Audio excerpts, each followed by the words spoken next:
Hello student, आप सभी लोगों ने पेपर आज पीजीटी का दे लिया होगा। उम्मीद है सबका अच्छा पेपर हुआ है, क्योंकि पेपर का जो पैटर्न था उस हिसाब से पेपर आपको मीडियम मिला है। बहुत टफ और बहुत इजी नहीं है, ठीक है। तो उम्मीद है कि अगर आप 100 क्वेश्चन या इससे ऊपर कर किए हैं तो आप हाइट में रहेंगे। तो हम आपको एक छोटे छोटे स्टेप लेकर 15-20 मिनट के जो वीडियो उसमें एक्सरसाइज जारी करने जा रहे हैं, जिसमें कुछ क्वेश्चन सॉल्व करके आपको बताते चलेंगे। तो देखिए, हम प्रयास कर रहे हैं कि 10-15 क्वेश्चन पहले दे दिए जाए, फिर 20 क्वेश्चन दे दिए जाएं, और धीरे धीरे आप इसमें कंटिन्यू वीडियो वॉच करते रहें एक्सप्लेनेशन से। तो हमें जो सीरीज मिला है ये सी है, और हम फिजिक्स का पेपर सॉल्व करा रहे हैं। तो आप देख सकते हैं जो सीरीज बुकलेट सीरीज है, बुकलेट सीरीज वो सी है।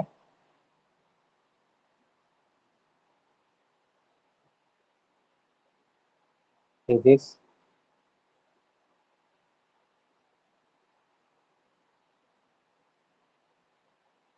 एग्जामिनेशन,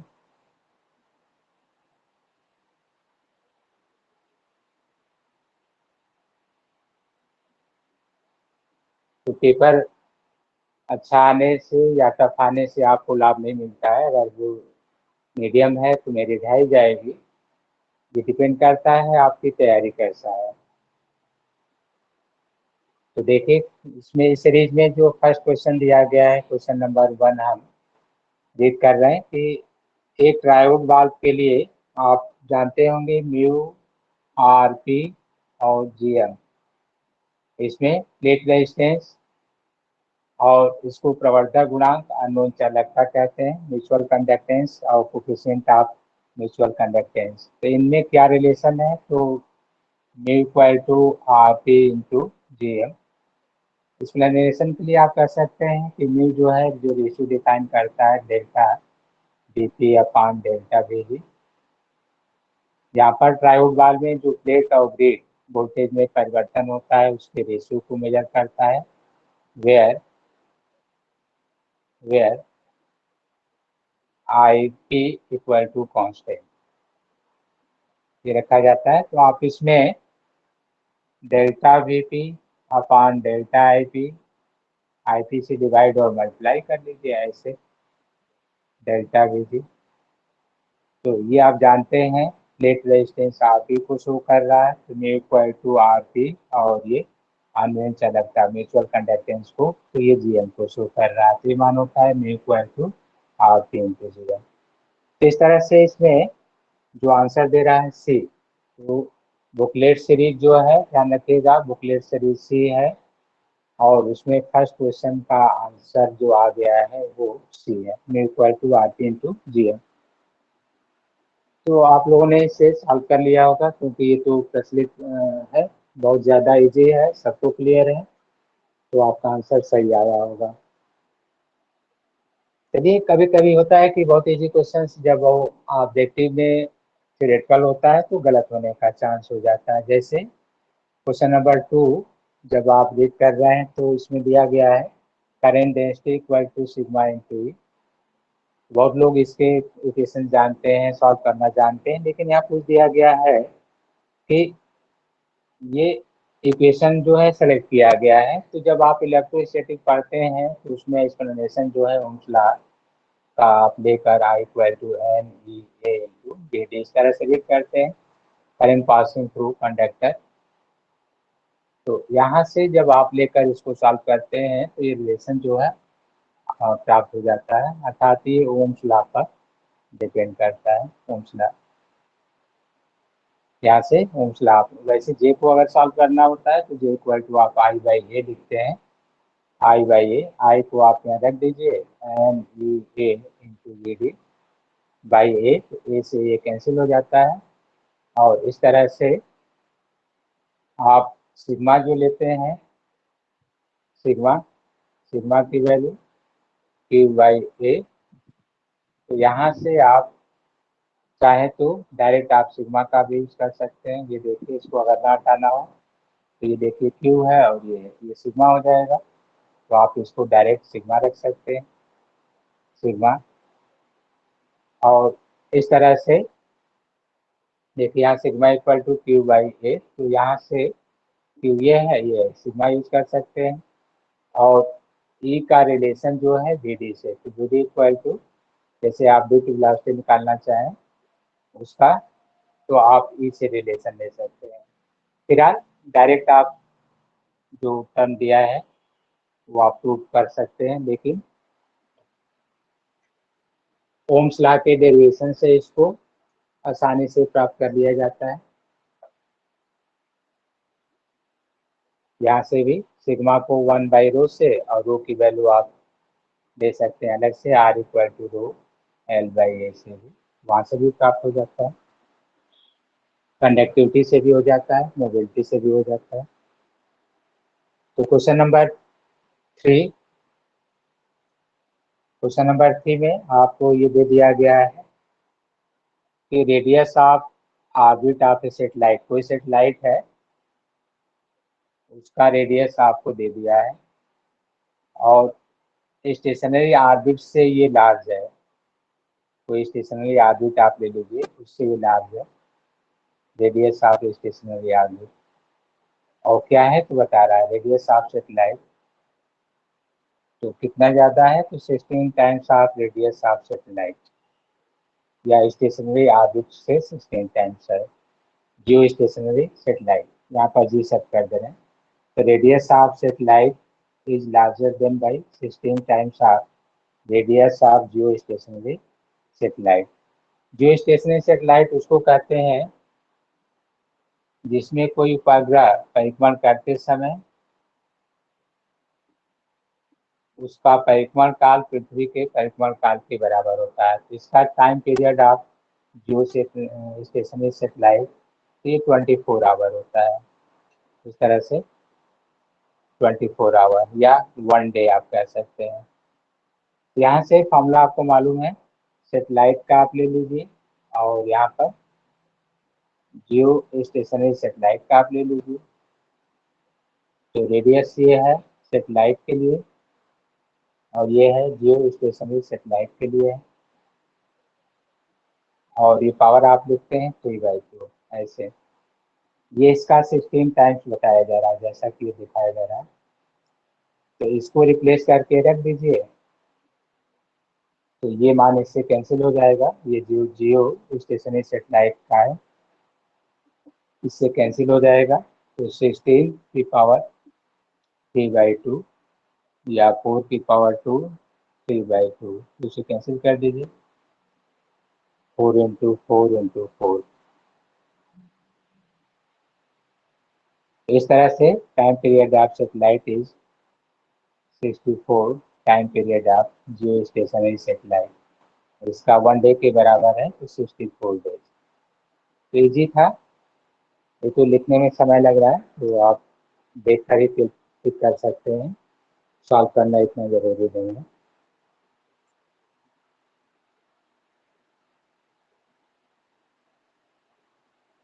इस तरह से इसमें कह रहा है क्वेश्चन नंबर 4,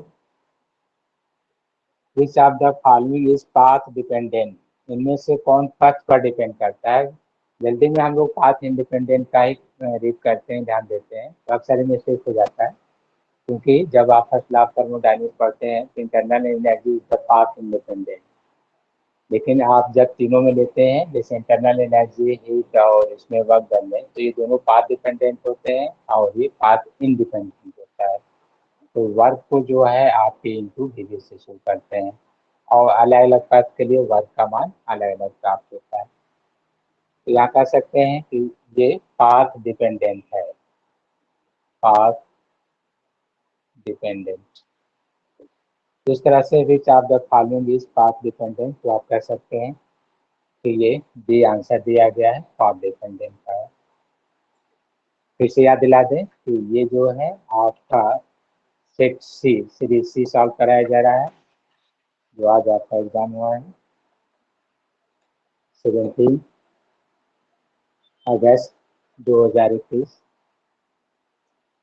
प्रवक्ता के लिए। तो क्वेश्चन नंबर 5 इसमें दिया है कि एक कुंडली में टाइम दिया है 3 × 10⁻³ सेकेंड के लिए वैद्युत धारा प्रवाहित की जाती है जब करंट इसमें 8 एम्पियर से प्रवाहित होकर 2 एम्पियर रह जाती है। तो प्रेरित विद्युत वाहक बल इंड्यूस्ड ईएमएफ 2 वोल्ट उत्पन्न हो जाता है। तो कुंडली का स्व प्रेरकत्व क्या होगा? तो आप पढ़े हैं इंड्यूस्ड ईएमएफ के बारे में और स्व प्रेरकत्व के बारे में। तो N five self induction coefficient के लिए N5 proportional to I current passing in primary coil या N5 equal to Li। जैसे कि आप ये कॉइल कोई लेते हैं ये इस तरह से ड्रॉ करके और इसमें करंट आप ये शो करते हैं। मेन करंट जब आप फ्लो करते हैं तो इसमें फ्लक्स चेंजेस होता है। तो flux bounded with primary coil वो टोटल N5 मान लीजिए। I जो है flux bounded with each coil और N जो है टोटल नंबर ऑफ कॉइल या टर्न जो है total number of turning of coil है। तो N5 is directly proportional to current passing through coil और L को ही आप सेल्फ इंडक्शन कोफिशिएंट कहते हैं। तो L इक्वल टू N5/I। इस तरह से अगर कोई चेंजेज है तो आप लिखते हैं N/Di। और Faraday law of electromagnetic induction आप ये पढ़ते हैं कि जो इसमें फ्लक्स चेंज होता है उसमें इंड्यूस्ड ईएमएफ प्रोड्यूस होता है, इंड्यूस्ड करंट प्रोड्यूस होता है। इसमें आपको बताया जाता है कि induced EMF equal to -N/dφ/dt। इस तरह से आपको ये बताया जाता है। तो यहाँ से N5 को हम रिप्लेस कर सकते हैं, ये डी आई है। यहाँ से N5 को रिप्लेस कर सकते हैं तो यहाँ से माइनस ये आप लिख सकते हैं इंड्यूस्ड ईएमएफ इंटू dt/di। अब सारे मान आपको दिए हैं, रख दीजिए। इंड्यूस्ड ईएमएफ 2 वोल्ट दिया है और टाइम इंटरवल आपको 3 × 10⁻³ सेकेंड दिया है और dt देख सकते हैं di। तो di यहाँ से चेंजेस निकाल लीजिए 8 - 2 तो ये 6। तो 6 ये कैंसिल हो जाएगा तो 10⁻³ हेनरी या 1 मिली हेनरी ये इसका आंसर होगा। तो इस तरह से इसमें देखिए तो क्वेश्चन नंबर 5 का ये आपको दिया गया है और ये कर सकते हैं। तो प्रॉब्लम आपने देखा कि अब तक जो सॉल्व किए जा रहे हैं अच्छे क्वेश्चन पूछे गए हैं, ठीक है। और अगर आपने जनरल तैयारी किया है तो इन क्वेश्चनों को बड़े आराम से आप सॉल्व कर लिए होंगे, कोई प्रॉब्लम नहीं हुआ होगा। इस तरह से क्वेश्चन नंबर आप देख सकते हैं 6, क्वेश्चन नंबर 6 देख सकते हैं। यहाँ पर भी दिया गया है कि जैसे आपने पढ़ा होगा कि ये बेलनाकार कोई ट्यूब है और इसमें द्रव का प्रवाह किया जा रहा है। तो किसी प्रणालिका के एक सिरे से दूसरे सिरे तक प्रति सेकंड प्रवाहित द्रव का आयतन आप निकालते हैं ऐसे। तो rate of flow of volume between X Y per second. तो आप लिखते हैं A B equal to constant, ये लिख कर दिया जाता है। ये जो क्रॉस सेक्शन एरिया है ये अलग अलग हो भी सकता है, जैसे कि आप चाहें तो A1 B1 इस तरह भी ले सकते हैं ऐसे। इधर क्रॉस सेक्शन एरिया ज़्यादा और उधर कम कर सकते हैं यहाँ से, और नहीं तो ये कांस्टेंट तो आपको दे रखा है यहाँ से 0.0314 सेंटीमीटर क्यूब पर सेकेंड ये फ्लो हो रहा है। और क्रॉस सेक्शन एरिया के लिए तो आप πr², तो πr², तो r आपको दे रखा है 1 मिलीमीटर। तो πr² इंटू वी आपको सॉल्व करना था। तो पाई को आप 22/7 कर दीजिए और r² को 10⁻³ का स्क्वायर, क्योंकि मिलीमीटर में है तो इसको मीटर में कन्वर्ट कर दीजिए। तो इस तरह से आप इसका स्क्वायर करके ये लिख सकते हैं और भी आपको डिफाइन करना है यहाँ से। तो ये आपने ब्रेक कर लिया, और ये सेंटीमीटर क्यूब में है तो इसको भी आप ब्रेक कर लीजिए। इस पॉइंट को हटा कर यहाँ पर 10⁻³ और ये 1/4 कर लीजिए, और इसको हटा दीजिए तो 10⁻⁻6 यहाँ पर हो जाएगा मीटर क्यूब। तो इस तरह से ये कैंसिल हो रहा है, ये देखिए 6 यहाँ से कैंसिल हो जा रहा है। तो आपके पास यहाँ पर जो लेफ्ट हो रहा है 314/10⁻⁴, ये लेफ्ट हो जा रहा है पर सेकेंड यहाँ पर ये, और यहाँ पर मीटर एक बचेगा, मीटर पर सेकेंड। तो इस तरह से इस साइड आप देख सकते हैं तो 22, या इसको भी ब्रेक कर लीजिए तो 3.14 ये हो जाएगा, और इधर आपका इंटू बी, इसका आप पॉइंट हटाकर 2 जीरो ले लीजिए। तो इस तरह से कैंसिल करिए तो यहाँ पर ये माइनस है, यहाँ पर +2 बचा, और इसको आपने हटा रखा है तो ये कैंसिल हो जाएगा। तो इसको ऊपर ले आइए तो बी का जो मान है 10⁻⁻2 मीटर पर सेकेंड, सेंटीमीटर में होगा तो 1 सेंटीमीटर पर सेकेंड। तो देख सकते हैं जो आंसर दिया वो आप टिक कर लीजिए, सेंटीमीटर या मीटर जो भी दिया हो। फिलहाल देखते हैं तो इसमें 1 सेंटीमीटर पर सेकेंड दिया है, तो आप सॉल्व कर लिए होंगे। क्वेश्चन नंबर 7 देख सकते हैं। अभी तक आपने देखा जो क्वेश्चन दिए हैं ये आपको 11th-12th लेवल के प्रॉब्लम दिए गए हैं। अभी तक कोई यहाँ BSc MSc लेवल का प्रॉब्लम आपको नहीं मिला है। ज़्यादातर तो पेपर अभी इससे पहले जो होते थे वो थ्योरेटिकल और हाई लेवल के प्रॉब्लम पूछे जाते हैं, तो आगे आपको मिलेगा। ऐसा नहीं है कि सभी प्रॉब्लम इजी है। अभी आपको किसी सेट में ऐसा लाभ होता है कि बहुत इजी पहले मिल जाता है, किसी सेट में थोड़ा सा टिपिकल क्वेश्चन पहले मिल जाते हैं, इसलिए पेज पलट के देख लेना चाहिए कि कहाँ से आपको इजी मिल रहा है। जरूरी नहीं है कि आप पहले से शुरू करें, दूसरे से करें, जहाँ से सेट आपको इजी मिले वहाँ से शुरू कर दीजिए। तो क्वेश्चन नंबर 7 तो आप पढ़े होंगे कि यहाँ पर जो है पोलराइजेशन में आपको बताया जाता है μ=tan IP। तो इस तरह से IP आपको डिफाइन करना है तो tan इनवर्स में, तो ये फिर सबको बता दी जाती है, प्राय आप याद भी कर लेते हैं कि किसी ग्लास के लिए जो पोलराइजर एंगल होता है, इंसिडेंट ऑफ पोलराइजिंग एंगल, वो लगभग 57 के आसपास रहता है। तो अगर आपको याद हो तो यहाँ पर दिया है 56.3 डिग्री। नहीं तो ये सब टेबल आपको मिला नहीं है तो आपको इस तरह की वैल्यू याद करनी पड़ती है। अगर आपने टिक किया होगा तो ये सही आंसर है। क्वेश्चन नंबर 8 देख सकते हैं। क्वेश्चन नंबर 8, तो हम आगे बढ़ रहे हैं। क्वेश्चन नंबर 8 आप देख सकते हैं, बहुत ईजी है। इस सेट में तो आपने देखा कि 10 तक आपको क्वेश्चन जो मिल रहे हैं, या अभी तो हम 8 की ही बात कर रहे हैं। क्वेश्चन नंबर 8 तो ये ठीक ही है, स्टार्टिंग जो सीरीज पाया होगा उसके लिए स्टार्टिंग सही है। तो कह रहा है कि 20 एम्पियर का करंट जो है किसी सीधे तार में जो की जा रही है, तो उससे 10 सेंटीमीटर के डिस्टेंस पर मैग्नेटिक इंडक्शन क्या होगा।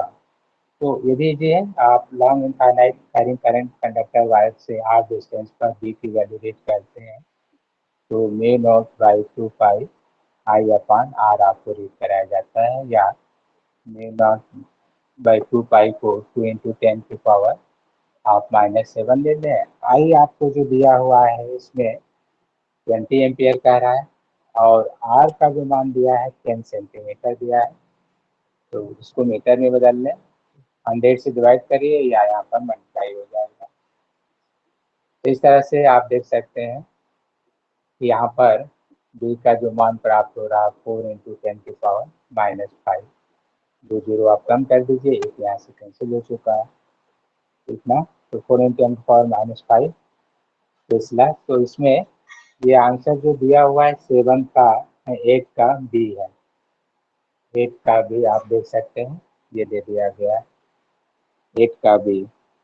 क्वेश्चन नंबर 9, क्वेश्चन नंबर 9 देख सकते हैं। क्वेश्चन नंबर 9, तो इसमें जो आपको दिया गया है क्वेश्चन नंबर 9, तो ये भी इजी है। क्वेश्चन नंबर 9 कहा गया है कि I = I0 sin square omega t, ये दिया गया है। Current passing through, average value of current passing through any conductor, तो उसमें एवरेज वैल्यू आपको बताना है between 0 to t, between 0 to t। तो इस तरह से जब आप एवरेज वैल्यू निकालते हैं, एवरेज वैल्यू, तो स्क्वायर रूट करके आप सॉल्व करते हैं। जैसे यहाँ से ये आई डी टी अपान, यहाँ से आप लेते हैं डी टी ऐसे, और टाइम 0 से t तक या 0 से t, तो डी टी का t डायरेक्ट आप ये 1/t लिख लेते हैं, और यहाँ पर आई का मान आप रख कर ये सॉल्व करते हैं। आई का I not sine square omega t, ये 0 से t तक के लिए है। आई एवरेज 1/t, ये डायरेक्ट तो सॉल्व होगा नहीं, तो आप यहाँ से जैसे कि cos 2 थीटा रेट करते हैं 1 - 2 साइन स्क्वायर थीटा, तो इसको आप रेट कर लेते हैं, तो साइन स्क्वायर थीटा का मान आप लिखते हैं 1 - cos 2 थीटा बाई 2। इस तरह से थीटा आपका यहाँ ओमेगा टी है, तो यहाँ आई नॉट बाई टी आप अलग कर दीजिए, और ये जो मान आ जाएगा यहाँ से 1 - cos 2 ओमेगा टी बाई 2। जब आप इसको सॉल्व करते हैं, ये डी टी साथ में था इसका, ऐसे यहाँ पर भी डी टी है, तो इसमें ये वाली वैल्यू वन साइक्लिक में 0 हो जाती है, और ये मान आपका 1/2 इंटू डी टी का डी टी बाई 2 आ जाता है। इस तरह से आई एवरेज की जो वैल्यू आती है आई नॉट बाई टी, और ये मान 0, और 1/2 इंटू डी टी, तो 1/2 इंटू डी टी का टी हो जाएगा, टी से टी कैंसिल, तो आई नॉट बाई टी। ये आप इसको सॉल्व कर लेते हैं। इस तरह से यहाँ पर जो है और भी मान आपको दिया जाता है, जैसे पाई के टर्म में, क्योंकि जब आप इसको सॉल्व करते हैं तो एक चीज़ और ध्यान रखिएगा, जैसे हम इसको सॉल्व कर रहे हैं, यहाँ लिखकर आई नॉट बाई टी ये लिखा हुआ है, तो ये टी के टर्म में, कभी कभी ये ओमेगा के टर्म में भी ये वैल्यू दी जाती है, और 2 पाई के टर्म में आता है। तो ये कैसे होता है ये ध्यान दीजिए, तो 1/2 इंटू डी टी ये लिखा हुआ है, यहाँ से देखिए, और माइनस जैसे यहाँ पर ये माइनस, जब आप इसको सॉल्व करते हैं तो cos 2 omega T by 2 into D T, ये वैल्यू 0, और डी टी का टी और 1/2 आप कॉमन ले लीजिए, तो टी से T cancel, I not by T मान प्राप्त हो जाता है।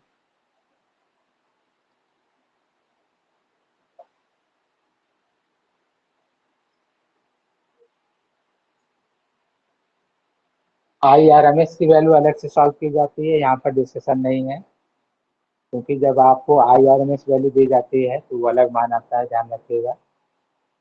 आई आर एम एस वैल्यू वहाँ पर जब सॉल्व कराई जाती है तो मान अलग आता है, उसको फिलहाल हम यहाँ नहीं शो करना चाहते हैं।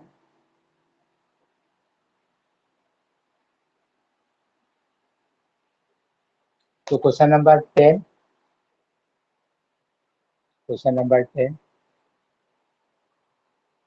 इसमें आपको ये बताया गया है, थ्योरी ध्यान दिए होंगे, spectral distribution of black body radiation, तो जिसमें किसी आदर्श किस्म का द्वारा उत्सर्जित विकिरण की तीव्रता तरंगदैर्घ्य के अनुसार कैसे परिवर्तित होती है, उसका यहाँ डिस्कशन होता है। तो आप बीम्स लॉ में ये दिखाते हैं, इस तरह से ड्रॉ करते हैं। जैसे जैसे वेवलेंथ बढ़ता है विकिरण के उत्सर्जन की तीव्रता बढ़ती है, चाहे आप इसको वाट पर मीटर स्क्वायर में और इसको वेवलेंथ को एंगस्ट्रॉम में यहाँ शो कर सकते हैं। ये बढ़ती है, लेकिन एक निश्चित मान के बाद ये फिर से घटने लगती है। लेकिन जब प्लांक रेडिएशन का आप डिस्कशन करते हैं तो ये कहते हैं कि प्रारंभ में तो ये ठीक है, लेकिन यहाँ से ये डेविएशन विचलन प्रदर्शित करता है आगे ऐसे, और लो वेवलेंथ में आप सिमिलर दिखाते हैं। इस तरह से लोअर वेवलेंथ के लिए प्लांक रेडिएशन जो है बेस लॉ को सपोर्ट करता है, और आगे ये डेविएशन शो करता है। इसमें आंसर 10 का बी होना चाहिए, 10 का बी। तो ये आप इसको ड्रा कर सकते हैं पेन का भी। अब देखिए 11, तो ये आपको वेक्टर अलजेब्रा दे दिया गया है और इजी है, उम्मीद है सभी लोग सही किए होंगे। जिसमें आपने ग्रेडियंट का ये सिंबल लिख किया है, ग्रेडियंट जिसको डेल बाई डेल आर से आप जानते हैं ये, और ग्रेडियंट को यहाँ पर जो शो किया गया है वैल्यू दिया है 1/r, इस तरह से दिखाया गया है। जब आप इसको सॉल्व करते हैं तो एज ए वेक्टर फॉर्म, तो यहाँ पर जो है इसको r-1 के रूप में ऐसे, तो ये -r, इसका -1 और लाइए -2 हो जाएगा, या -1/r⁴ लेकिन जब वेक्टर फॉर्म में है तो आप यहाँ डायरेक्शन भी शो करते हैं, तो -1/r⁴ जब डायरेक्शन शो करते हैं यहाँ से, जैसे कि वेक्टर फॉर्म में ऐसे, जब आप इसको डायरेक्शन में शो करते हैं इस तरह से, तो यहाँ से -1r⁴, तो ये vector upon mod of vector, ये डायरेक्शन को हटा दीजिए, तो vector upon mod of vector, तो आपको ये मान प्राप्त हो जाएगा del operator minus vector r upon r की।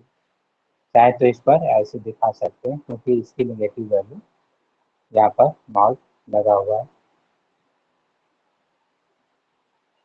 तो यहाँ पर इवन है तो आप नॉट हटा दे सकते हैं, लेकिन ऑड नंबर के लिए दे दीजिए ताकि इसकी नेगेटिव वैल्यू करीबन नेगेटिव पॉजिटिव का पॉजिटिव आता है।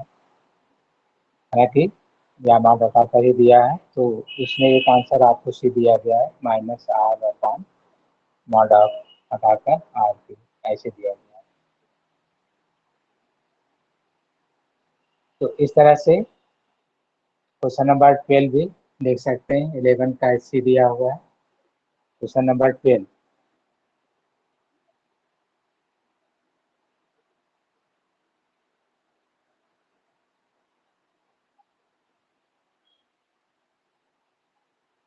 क्वेश्चन नंबर 12,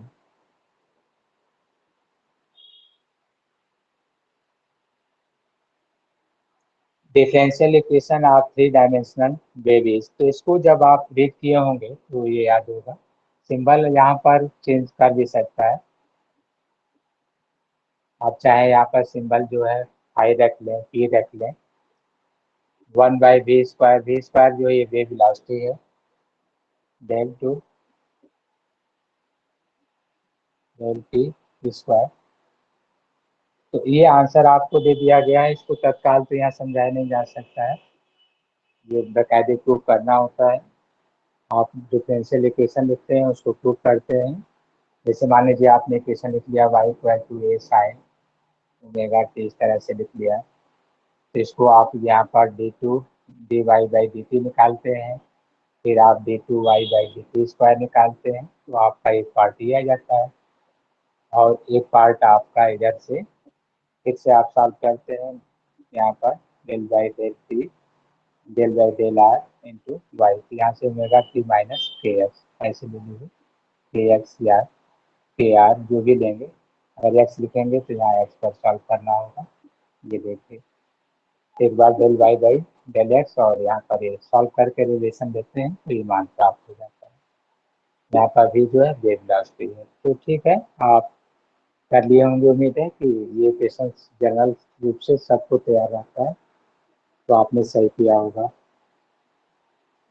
तो ऐसे ही एक आध क्वेश्चन और करा दे रहे हैं फिलहाल, आप आगे इसको और भी अगले वीडियो में देखें, आज ही आपको प्राप्त हो जाएगा। क्वेश्चन नंबर 30, क्वेश्चन नंबर 30, तो इसमें देखिए कोई चार्ज है और इसका पोटेंशियल जो है आपसे पूछा जा रहा है।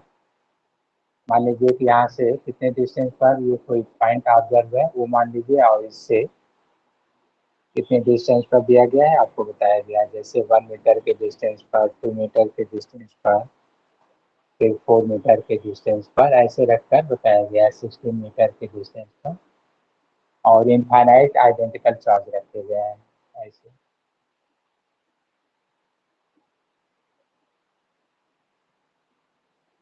Q कूलाम के अनंत आवेश एक दूसरे से सीधे विकिरण आवेशों के कारण सेवा होगा। तो आपको बताना है total potential due to infinite charge.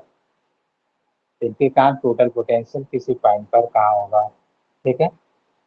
तो रेफरेंस पॉइंट यहीं से हम मेजर कर ले रहे हैं कि टोटल पोटेंशियल इनका कितना होगा, रेफरेंस पॉइंट से। तो अब इनका पोटेंशियल जैसे V1 है, इसका V2 है, इसका V3 है, तो सबका सम कर लीजिए क्योंकि ये स्केलर क्वांटिटी है। तो टोटल पोटेंशियल तो आप ये V1 plus V2 plus V3 इस तरह से लिख कर आप इनको सम करके दिखा सकते हैं। पोटेंशियल का फॉर्मूला आप जानते हैं Q/R होता है। R का मान लगातार चेंज हो रहा है, यहाँ से R का मान। तो यहाँ देख सकते हैं जैसे कि आप 1/1 करेंगे तो 1 आएगा, 1/2 लिखेंगे तो फिर आगे 1/4 है तो 2 स्क्वायर कर दीजिए, 1/16 है तो 2 की पावर 4 ले लीजिए। ऐसे देखिए ये सीरीज बना सकते हैं और इनफाइनाइट तक जाएगा। तो ये जीपी सीरीज है, आपने पढ़ा होगा इनफाइनाइट तक। चाहे तो इसको 2 की पावर 0 इसको 1 मान लीजिए, 2 की पावर 0 1, 1/1 1 हो जाएगा, 2 की पावर 1 तो ये होगा।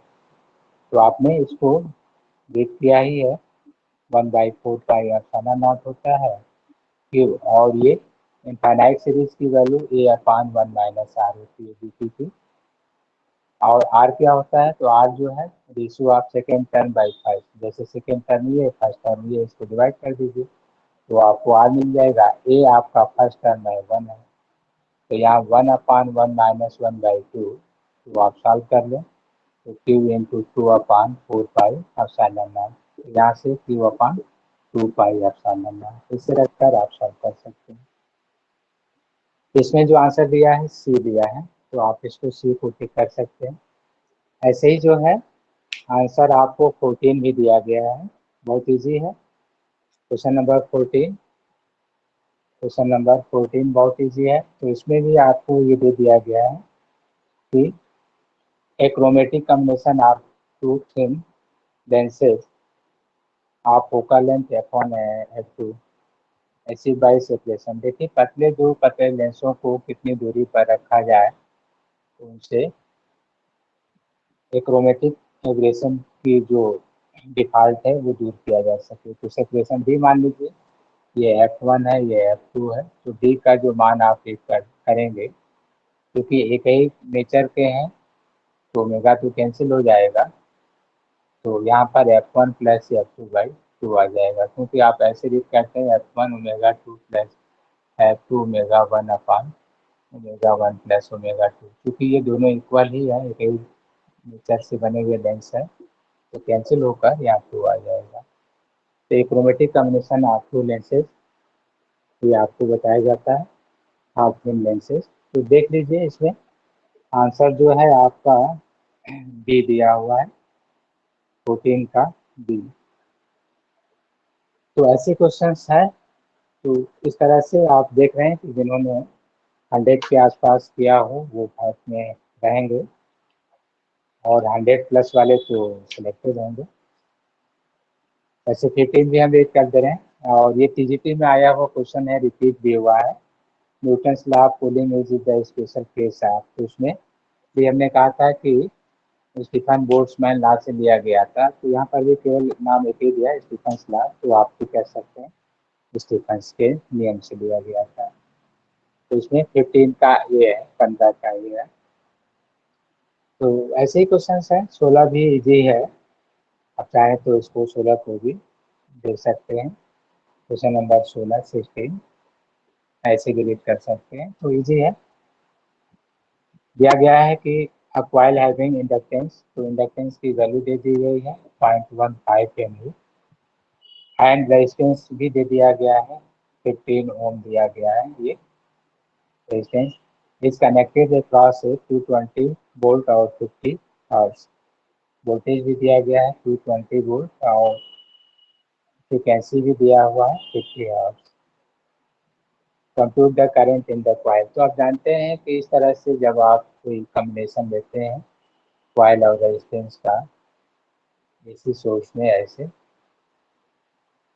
220 वोल्ट और एफ जो है 50 हर्ट्ज होता है, तो इसमें एल और आर, तो ये कॉम्बिनेशन आप यूज करते हैं कि वी इक्वल टू, यहाँ पर पोटेंशियल डिफरेंस वी एल और वी आर मान लीजिए, तो आप रीड करते हैं under root BL square plus BR square, या इसको अपडेट कर सकते हैं तो आप लिखते हैं यहाँ पर जो है आई कॉमन ले लीजिए, तो आप लिखते हैं यहाँ से XL का स्क्वायर प्लस R का स्क्वायर, और XL जो होता है आप यहाँ लिखते हैं ओमेगा एल। इस तरह से आप इसको सॉल्व कर लें तो I equal to V by under root XL का स्क्वायर प्लस R का स्क्वायर, तो भी आपको दिया है 220 वोल्ट। XL ओमेगा एल है, ओमेगा में आपका 2 पाई है, तो ये 100 पाई, ये हो गया ओमेगा इंटू एल आपका है 6.15, तो इसका स्क्वायर हो गया प्लस 15 का स्क्वायर। ऐसे है, देख सकते हैं। इसको चाहे तो हटा दीजिए, ये पॉइंट हट जाएगा, और आप चाहें तो कॉमन भी ले सकते हैं 220, तो यहाँ 15 स्क्वायर कॉमन है, 15 बार हो जाएगा under root pi square plus 1। एक अंदाजा है, आप इसको 10.98 के बराबर देकर सॉल्व कर लें तो जो आता है वो ठीक कर सकते हैं। तो सॉल्व करने पर शायद 4.45 के आसपास आ जाएगा ये, तो आप इसको सॉल्व करके देख लीजिएगा। कैसे क्वेश्चन है, इजी है। ऋणात्मक परिवर्तन विचार के रेखीय परिवर्तन, तो इस तरह से आप इसको सॉल्व करें। फिलहाल क्वेश्चन तो ठीक ठाक लग रहे हैं और उम्मीद है कि आपने सही किया होगा, तो लेकिन इसकी एक समस्या है कि ये कंपटीशन है, आपको कोई इस तरह से सिलेक्शन नहीं मिलता है कि आप 100 क्वेश्चन करिए तो सेलेक्ट होंगे या 80 क्वेश्चन करिए तो सेलेक्ट होंगे। या तो है कि पेपर इजी है तो मेरिट ही जाएगा, पेपर टफ है तो कम जाएगा, तो 100 प्लस रहेंगे तो आपके सिलेक्शन के चांस हैं। तो चलिए इसको देखिए, फिर हम आपको फिर उसी मिनट के बाद शाम को आपको 6 क्वेश्चन सॉल्व कराते हैं, तब तक आप इनको देख करते रहें।